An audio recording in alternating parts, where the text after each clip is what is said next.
All right, ladies and gentlemen, in order to be successful for today, you need to have your diagrams out, your focus, and your study guide, as well as, of course, a whiteboard, because that's what we're going to start with today. On your whiteboard, please tell me, what is it called when an external source gets converted from an external stimuli into a neural impulse? What is it called when an external stimuli gets converted into a neural impulse? Good. Anna E.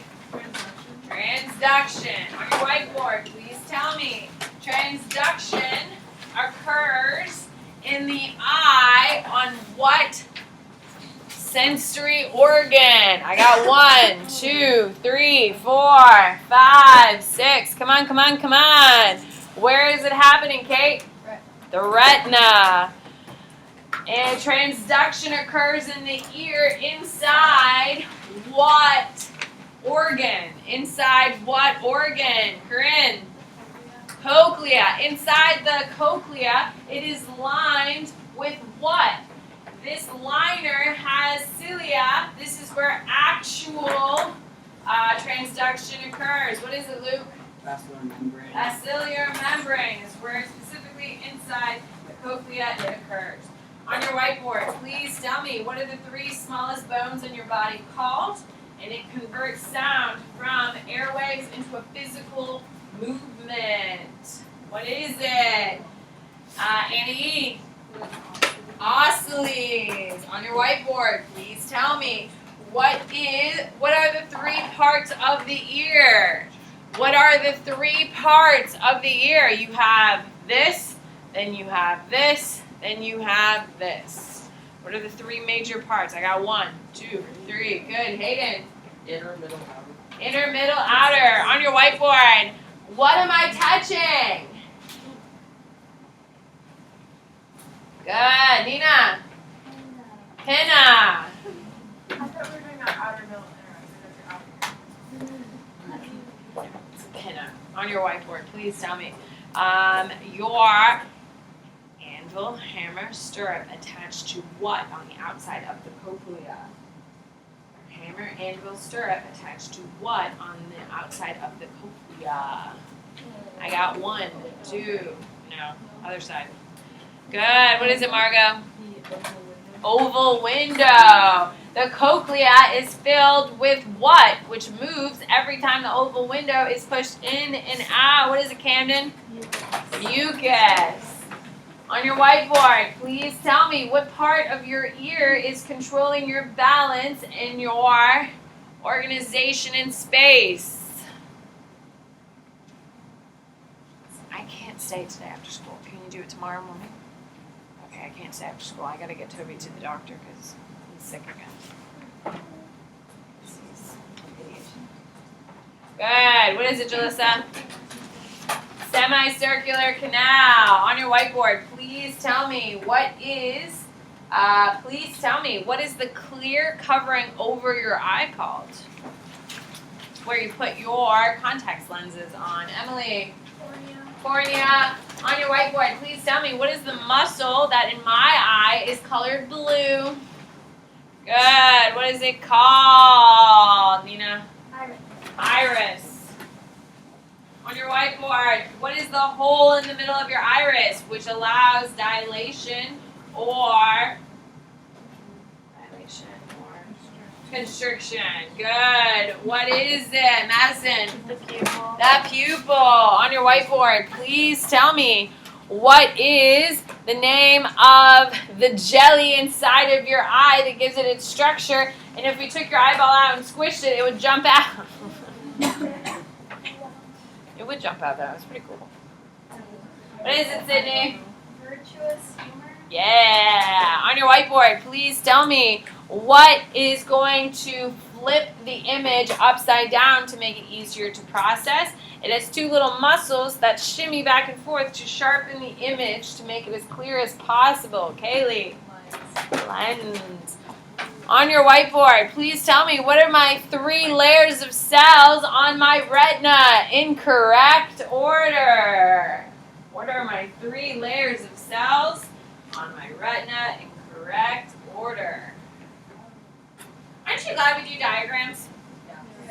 of like just memorizing it from like PowerPoint? How hard is it? So much easier. Good. What are they, Ian? Ganglion, bipolar, and rods. There you go, rods and cones. On your whiteboard, rods can pick up what color? What colors? Good. Rods can pick up what colors? Alexis? Black and white. Combs see what on your whiteboard? Good. Emerson. Color on your whiteboard. Please tell me what is what's another name for focal point? If you can see 2020, your blank is hit perfectly with light. Maggie. Nova. On your whiteboard, please tell me what if light hits on this specific spot, it can't be processed because there's no photoreceptors. Good. What is it, Jessica? Blind spot. On your whiteboard, please tell me what is the muscle that moves your eye backwards and forwards? It's on the outside of your eye. Hayden. Sclera. On your whiteboard, what carries the message to your optic chiasm, which will then carry it to your occipital lobe. Good. Not your retina. What is it, Kelly? Optic nerve. The retina carries the message to the optic nerve, and the optic nerve carries it to. Because remember, that's where transduction occurs. Okay. All right. Perfect.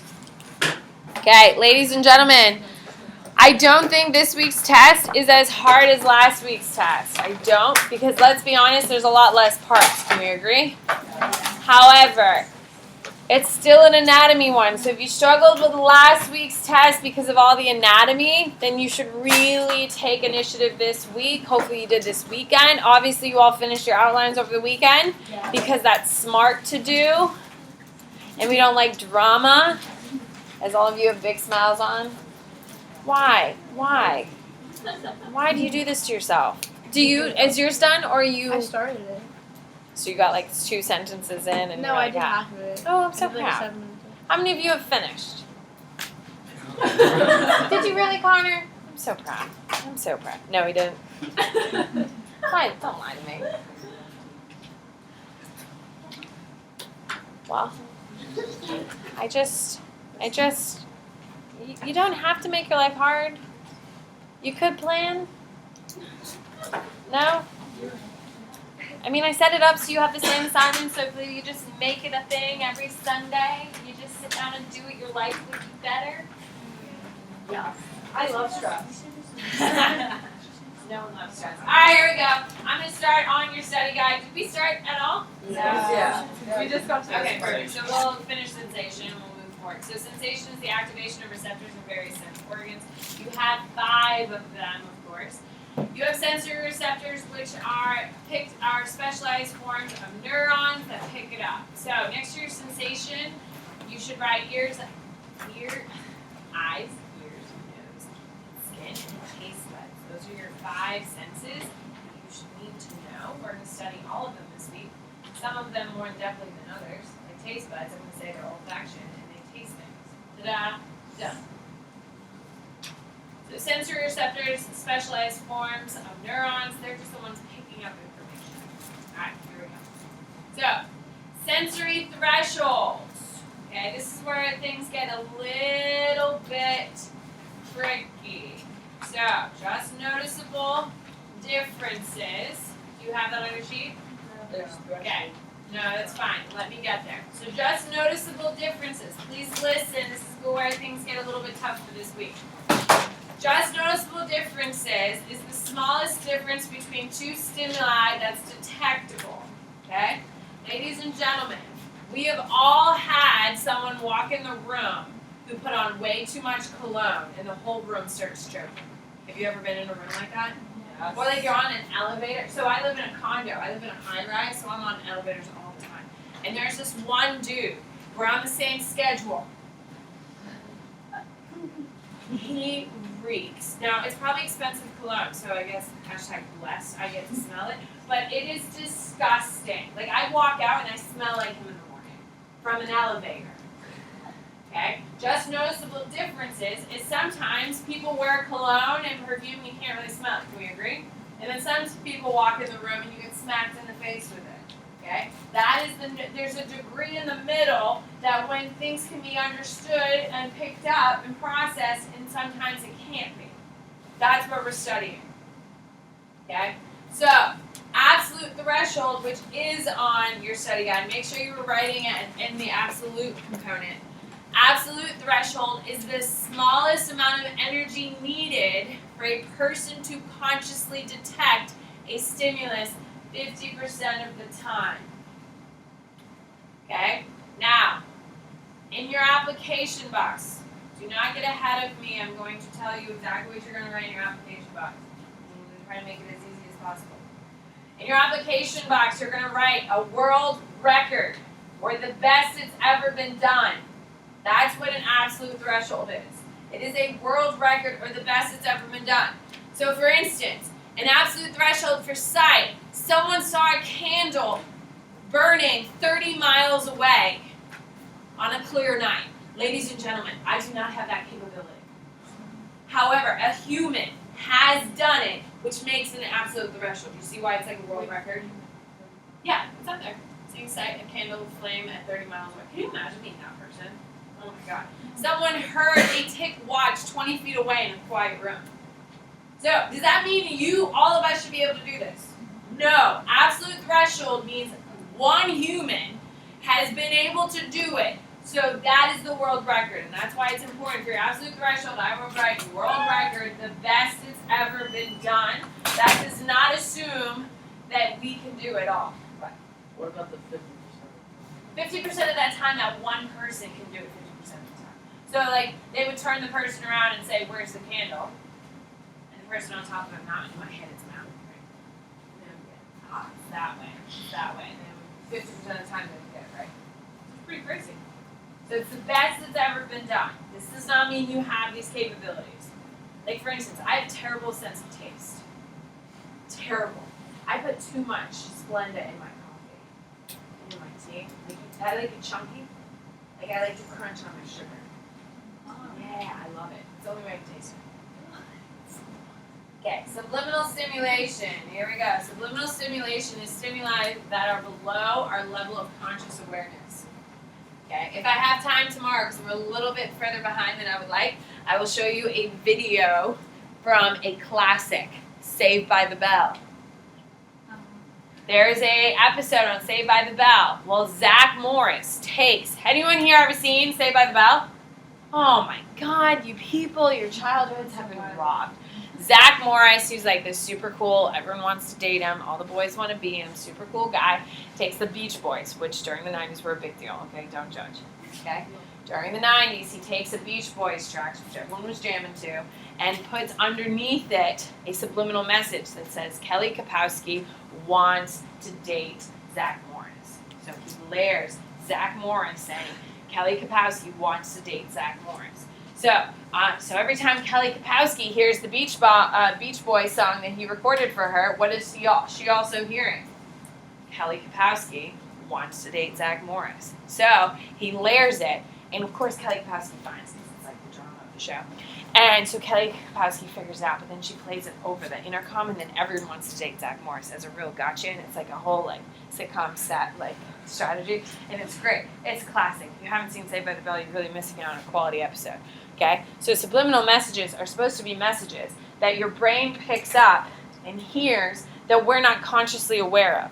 For instance, movie theaters do them all the time. Okay? Like, for instance, in the beginning of the movie, in movie theaters, apparently they used to splice the films and put images of candy and popcorn in between the previews. So, you're watching a preview, unbeknownst to you, your brain, who's processing much faster than we are consciously aware of, sees candy and food, and you're like, forgot my popcorn. Wait. Yeah, they're trying to get you to buy more food, which is why they show images of like food and candy and all the previews and all that stuff, because they want you to get up and do it. That's subliminal advertising. What? You mean like the pictures like come and go so fast? So fast your brain can't process them, but your brain sees You them. don't see them yourself, but you subconsciously. Yep. Oh, That's really cool. I didn't know that. Yeah, brains for sure. Okay, so You need to know that it cannot be picked up by your sensory receptors, but your brain processes it. And that's what makes it unique. Okay? So, subliminal perception. Okay, subliminal perception, just listen, is how our unconscious mind is affected. Okay? Alright, absolute threshold. Perfect, we've already got it. Habituation, is that below? I think it's on the back. It's on the focus. It's on the focus. So let's do habituation. Okay, so on your focus, let's go to habituation. Habituation is the tendency of the brain to stop attending to constant, unchanging information. Okay, so habituation is the tendency of the brain to stop attending to constant, unchanging information. So ladies and gentlemen, I have two cats at home. Their names are Duncan and Donut. They're 11 years old. They're 11 years old. That's crazy.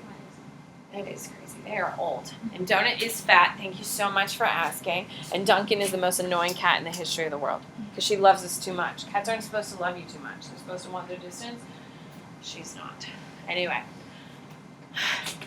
my husband and I will tell you, we are not the greatest cat owners. We scoop the box every single week, absolutely. But like the second scoop of the week, we try to delay. You know, every Sunday we always do a kitty box scoop. But then, like, we really should do it every Wednesday. But sometimes we wait till Thursday. And then sometimes we wait till Friday. And then sometimes it's just Saturday. I know, we're bad people. That's why we don't have kids. Okay? So, with that being said, on Friday, if you walk home and walk into my house, which is a little teeny tiny little condo, you walk in the house and you just get smacked in the face with a litter box. Like, oh my God, it smells so bad. Okay? However, I have a lot of quit in me. I believe in my ability to ignore. So, instead of like, oh my God, the litter box smells terrible, I'll just go sit on the couch. And I'll lie there and watch TV and hang out. And then McCrae will come home around 5:30 and be like, open the door. Oh my God! The litter box smells terrible. And I'll be like, what? He's like, can't you smell the litter box? No. It needs to be changed. This is how we argue. We sound like a little couple from New York. I'm like, no, I can't smell it at all. That's habituation. Because you've sat in that room for a long time, instead of telling, like when you walk in, your brain smacks you in the face and says, holy crap, change the damn litter box. And after you sit on the couch for a little bit, you're like, oh, I should really change that litter box. Oh, I should really. And your brain gets tired and says, oh, she's not going to change the litter box. Screw it. We won't tell her it stinks anymore. Okay? Habituation is when your brain stops telling you that there's a certain thing occurring because you're not doing anything about it. Okay? How often does that happen to you? Like you notice something is wrong and you're like, and then you totally forget and someone's like, how can you just sit there while this is happening? And you're like, I forgot. It's literally called habituation. So when your mother's like, what is wrong with you? Habituation. My brain got tired of telling me, so it stopped telling me. That's why. Kelly. Is that kind of like I think it's Febreze commercials where they're like, you've gone nose blind? Yes, it's habituation is nose blind. Okay, sensory adaptation, which is also on your focus, by the way. So habituation is when you walk into the house, and after you've been in the house for a while, you can't smell the kitty box. Okay? Sensory adaptation is the tendency of sensory receptor cells to become less responsive to a stimulus that's unchanging. Let me tell you, McCrae's grandmother, who is a huge part of his life, Goggy, she lives in Richmond, Virginia. Okay? She helped raise McCrae. McCrae was raised by a single mother. His dad was not really involved. So his grandmother and his mother really raised him. Okay? So Goggy's house smells like mothballs. If you smelled mothballs, you know that smell ain't coming out of nothing. Like you leave and a week later you still smell like you spent time in Goggy's house. Who here has a relative that smells like mothballs? Oh my God, there's literally none. Moths eat furniture and eat clothes and eat rugs and eat fabrics and all that stuff. And they're super bad for old people's stuff. Okay? Because they don't wash it. Things you don't wash, they'll eat, and then it's just bad. And it's supposed to deter them, but it deters humans too because it's so strong and so awful. Sensory adaptation is because McCrae, even now to this day, even though he hasn't gone in for years, he'll walk into Goggy's house, like he's going in next weekend. He's going to Virginia to see Goggy. And he'll walk in that house and he won't smell anything. It's Goggy's house. It smells like Goggy's house. I walk in and I'm just like hit by a truck. It's like a wall of mothballs. Because no one in my side of the family smells like mothballs. It's only literally this one woman who's like 700 years old. She's really lovely and she really likes me, so it's fine. But oh my God, sensory adaptation. Because McCrae spent so much time in that house when he was a kid, he doesn't smell it. Okay? For instance, my best friend in Ohio lives near a hot dog producing factory. It smells like burning, like cooking hot dogs at all times. I love hot dogs, so it doesn't bother me. But my girl Jen doesn't even notice when the factory is like working. She just can't even smell it. She doesn't even know because she's so exposed to it all the time. Her brain's like, screw it. Like, there's no point in telling you. Have you ever been to a friend's house, so one of your friend's house, and some people are like, oh my God, it smells so different in here, and you're like, it smells like this all the time. Like your house, you have sensory adaptation to your house. Okay? Your house smells very, very special like your family. Okay? When other people walk in, they're probably like, oh, smells like the Collins in here. Okay? And with their, of course, positive. Of course. It's probably very floral. Maybe some jasmine in there. Okay? But Camden, when she walks in, doesn't smell like anything. Right? Jasmine. That's what you're Okay. Then, microscapes. Do you have that? Perfect. You don't need it. It's fine. Microscapes are really big thing. It's only when you pick up a little bit. All right, here we go. Brightness. Let's go to light, shall we? Amplitude. It's okay. Color and hue? Color. We got color. Perfect. Okay. Color or hue is determined by the length of a wave. You need to know that. It is determined by the length of a wave. So, ladies and gentlemen, this is obviously dealing with light waves. Yes? Yes. So, the longer the wave, and this is what you should write in your application. If it's a long wave, it's a lighter color.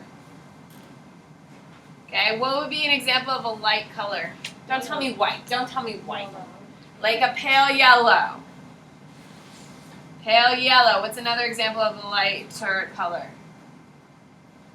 We literally don't have words for colors. Huh? Light blue. Fine. Light blue. Pink. Fine. Those are all light colors. So, with that being said, it has a long wave to it. If it has a short wave, it's going to be a sharp or bright color. Okay, what are some sharp, bright colors? Red is absolutely Purple. purple. A deep blue, like a royal blue, that is a short color. So the longer the waves, the lighter the color. The shorter the waves, the sharper the brightness of it increases. So it's all about wavelengths. Okay, it's all about the wavelength. Okay, saturation you don't really need to know. Okay, so cornea, flip it over. We got. This is not going as well as I would. Okay, so I don't care about that. I don't care about that, but I do care about pupil. Do you have a pupil? No. Oh my God, this is just horrific. Iris is on. Yes. Okay, perfect. Okay, your iris, of course, is a round muscle, the colored part of the eye in which the pupil is located, and it can change the size of the pupil. You need to understand that the pupil is the one that controls the iris controls the shape of the pupil, which allows more light in or less light in. Okay. Now, the lens. You don't have that one, that's fine. Okay. You have visual accommodation then? May I see this for a second? I'm sorry, I'm trying to help. Okay, you're fine. So, what is, I would write, you don't have a lens on there, do you? Okay, that's fine. Okay. Retina, you do have that. Here we go. What do you got, Ken? Sure. Retina is the final stop for the eye, and it contains 3 layers: the ganglion cells, the bipolar, and then your photoreceptors. What's another name for your photoreceptors, ladies and gentlemen? Rods and cones. So make sure you know that your photoreceptors are also known as rods and cones. So when you see rods and cones lower in your study guide, make sure you write photoreceptors next to them.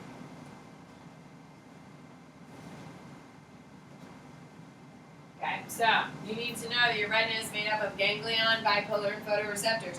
In your application box, what is the only word you need to have in that box, ladies and gentlemen? No. What happens on the retina? Transduction. So you need to have in your retina box, transduction occurs here. Okay, you need to know that. So, transduction occurs on the retina, and it's made up of your ganglion, bipolar, and photoreceptors. Photoreceptors are the rods and cones. So what are rods? Which is below, by the way.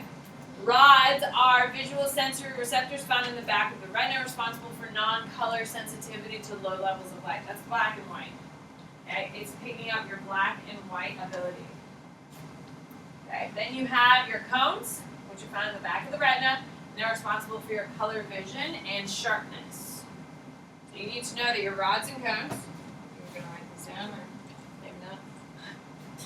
Okay, so rods and cones. Rods and cones are both in the back of your retina, and they are the ones, rods are the ones for picking up your black and white, while your cones are there for color. What's an easy way to remember cones are for color? C.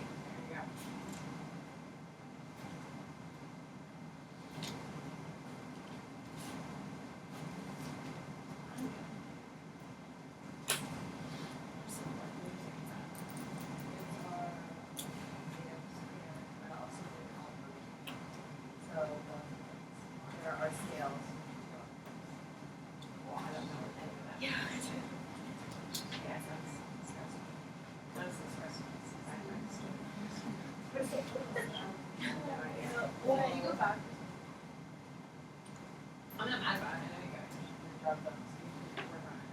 What song is it? Is it just scales? All those are just scales, but also not. She's in scales like pretty consistent. They're consistent, yes, but I just don't find like range for.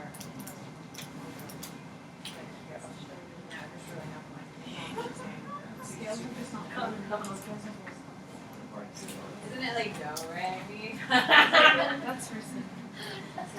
Whoa, judgy. I see you can't read comments. Calm down and judge me, girl. If you don't have a talent, you don't know things, okay? You have a talent. What talent do I have? History. She doesn't want I that have a talent. I'm a talentless human being. I'm okay with that. Huh? No talent. Can't do anything. Okay, here we go. So, do you want to play a game or no? Sure. Okay, so pick up something and put it in front of your face. So here's a blind spot demonstration. Of course, you'll pick up a damn phone. Some people pick up pens, you know. You pick up a damn phone. Okay, close your right eye and stare at the picture with the dog in your left eye. Okay, so with your left eye only, you're looking at the dog. Slowly bring whatever to your face closer. If you're using a pen, it's probably not going to work. Can we agree? Can we just like time for group? Wait, what about Use your cell phone or an eraser or something a little bit bigger. Why would you put it to the side if a pen was too small? I don't. So you're going to bring it closer. You're going to close your right eye and stare at the picture of the dog with your left eye. So with your left eye is the only thing open, you should be looking at the dog. You're slowly going to bring whatever you have to your face closer to your face, and eventually the picture of the cat will disappear at some point. Like the dog. No, I'm Yeah, we're looking in the middle. You just basically just cover. No, where am I bringing it? Yes, how many of you, Where do you like bring it from? you bring it to your face. To your right eye? Closer. Yeah, but Yeah, but you can just cover it. Yes. I'm sorry. What if you can't see that? You can try right now. Never mind. Thank you. We got one. Nina was smart enough to do it. Here we go. Blind spot. Is that on there? No. Yes, it is. Here we go. A blind spot is an area on the retina where the axons of the 3 layers of retinal cells exit the eye to form the optic nerve. It cannot process light. Camden, you're going to want a blind spot, girl. Come on, see the blind Yes. spot. Okay, blind spot is underneath cones, people. Oh my gosh, that was cool. Take a photo because I'm about to change it.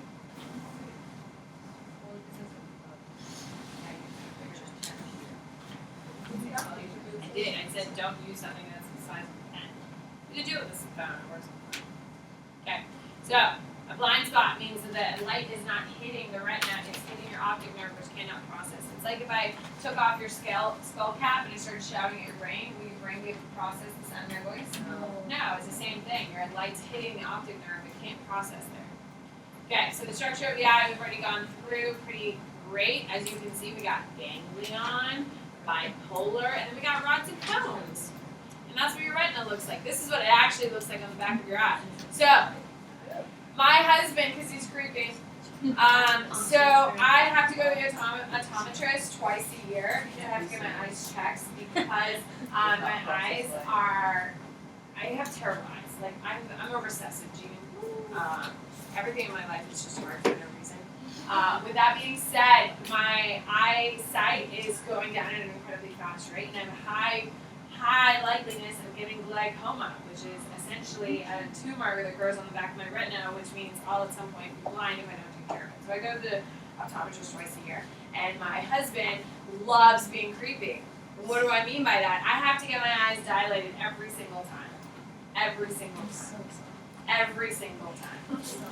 And so the reason why they dilate your eyes is so your pupil gets super big. Because your pupil gets super big, the doctor can see the status of your retina and see how healthy it is. Well, my husband, because he's creepy, asked the doctor if he could come in to see it, and he was like, yeah. And my husband is like really charming. Like, he's really funny and he's cute. So he's like charming, and so he was like, can I see?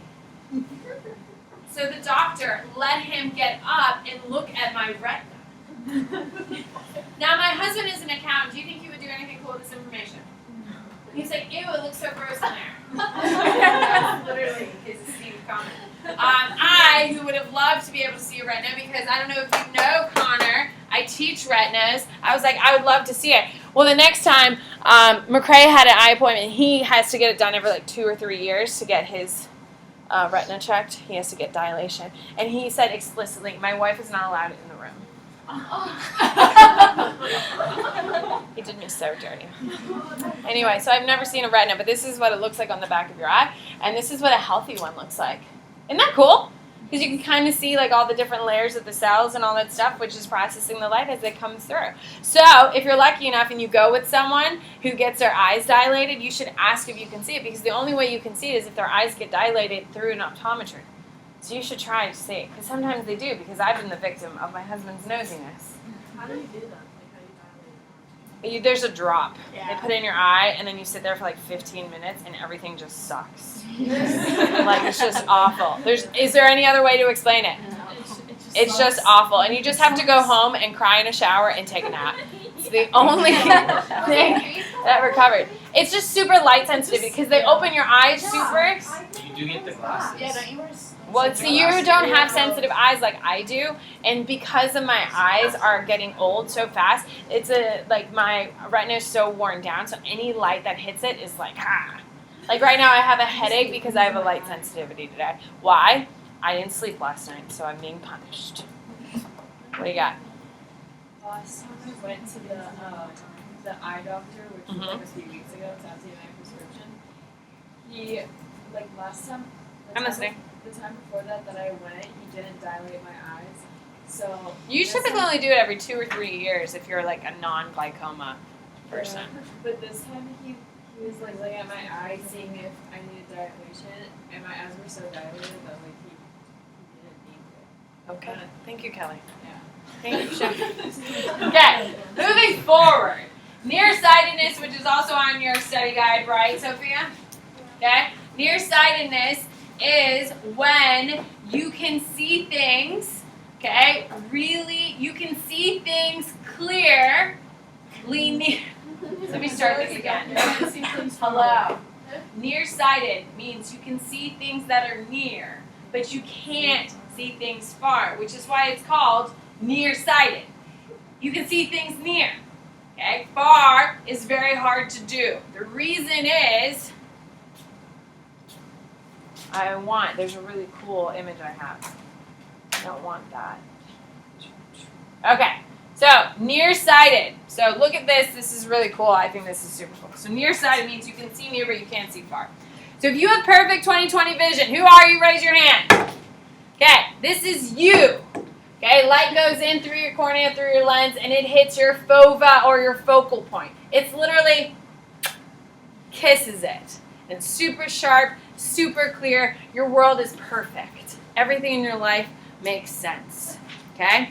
If you are nearsighted, who here is nearsighted? You can see near, but you can't see far. What happens? The light goes through your cornea, through your lens, and shit. It dies.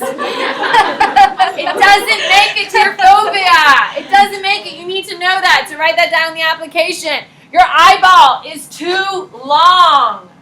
I'm bummed. I am too, girl. This is a whole multitude of just terrible genes. Okay? So, if you have nearsightedness, your eyeball is too long and the light doesn't hit the retina. So that's why you can see things near, but you have a haze. So if you are nearsighted, this is what your world looks like. Okay, you can see the cute little kid very clearly. What a cutie. And then, this is what people who have nearsighted look like. They can see things right in front of them, but then behind them, they're like, My husband is nearsighted. He can't read, like, traffic signs. Oh yeah. When we go to, like, baseball games or, like, any sporting event, he's like, what's the score? Where are your damn glasses? He's like, no, I got you. What's the score? Okay, or he pulls it up on his phone after I get annoyed. He just pulls it up on his phone because he can read his phone, but he can't see anything else. What do you got? Any? So how come, like, as you, like, it starts getting worse? Because your retina over just exposure starts getting burned. Like, it just gets, like, overused. Like, think of how many times you walk in from a dark class. That was very Boston of me. You walk from a dark classroom and into the light, and you're just like, oh my God. Well, that shock that you just like, ugh, it's so bright out, that kind of hurts your retina. And after 50, 60 years of having that, it kind of just cuts its ability. How come, like, so And it just gets old. Your body gets old, Annie. Okay, farsighted, which means you can see far, but you can't see near. Okay, farsighted means, by the way, this is on your study guide in case you haven't figured it out. Okay, so your perfect 20/20 people, the light goes through your cornea, through your lens, and then kisses your fova. Okay, if you are farsighted, your eyeballs are too short. The light goes through your cornea, through your lens, and then goes straight back into your optic nerve. So you don't get a complete image. So you need to know your eyeballs are too short. So if you have both nearsighted and farsighted, your eyeballs are just bad. Yeah, how does that work? Wait, so Because they're just oddly shaped. It's different. Yeah, they're just kind of oddly shaped, and there's also some other kind of components to it. So we're just obviously keeping this super simple, super dumbed down. We get this, right? If you want to go and learn about eyes and vision, optometry school is a great option, okay? But we're keeping this simple. So if you're farsighted, this is what your world looks like. You can see the cute little kids back here, but this chick, I don't know, she can't see anything. Okay? So when we talk about dilated pupils and constricted pupils, this is what a dilated pupil looks like. As you can see, the iris is super, super small, okay? And the pupil, the hole in the eye, is very, very large. This allows what in? Light. A constricted pupil is very, very small pupil and a very large iris, which keeps what out? Light. There you go. Have a good day. We got a good amount done, don't you think? Yeah, because our eyes are two different sizes. Because A little bit, yeah, it can be. Don't you think it's interesting? yes.